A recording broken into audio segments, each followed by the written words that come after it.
একটা মেয়ের বিয়া হয়ে যাওয়ার পর তার পছন্দ অপছন্দ দেখার মতো মানুষ থাকে না। যদিও হাতের পাঁচ আঙ্গুল সমান না, সব মেয়ের জীবন এক না। আবার দেখা যায় একটা মেয়ের মা বাবা যতদিন দুনিয়াত আসেন ততদিনই তারার সুখ, মা বাবা যতদিন আসেন ততদিনই তারার পছন্দ অপছন্দ দেহইন। আর ভাগ্যগুণে যদি বালা জামাই পাওয়া যায় তাহলে তো আলহামদুলিল্লাহ। আসসালামু আলাইকুম, সবার কিতা অবস্থা? আশা করি সবাই খুব বেশি ভালো আছেন। আমি আলহামদুলিল্লাহ ভালো আছি আপনারা দোয়ায়। আমরা মেয়ের জীবনটা একটা অনিশ্চিত জীবন। থেকে বড় হওয়া বাবার রাজকন্যারা হঠাৎ করে পরের বাড়ির বউ হইয়া জায়গা। কথাটা শুনতে যতটা কষ্ট লাগতেছে তার থেকে মাইনা নেওয়াটা আরো বেশি কষ্ট লাগে। আপনি যতই চাই না কেন বাবার বাড়ির রাজকন্যা হইয়া থাকতেন, কিন্তু পরিস্থিতি আপনার এটা কোনোদিনও হইতে দিত না। আমারও একটা রাজকন্যার খুব শখ আছিল, আলহামদুলিল্লাহ পাইছি।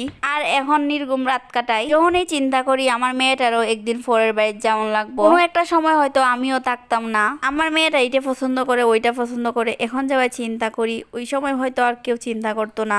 একটু কষ্ট পাইলে কার কাছে কইব, আমার মেয়েটারে কেটে আগলাই রাখবো। সাথে নেগেটিভ চিন্তা তো তাকেই।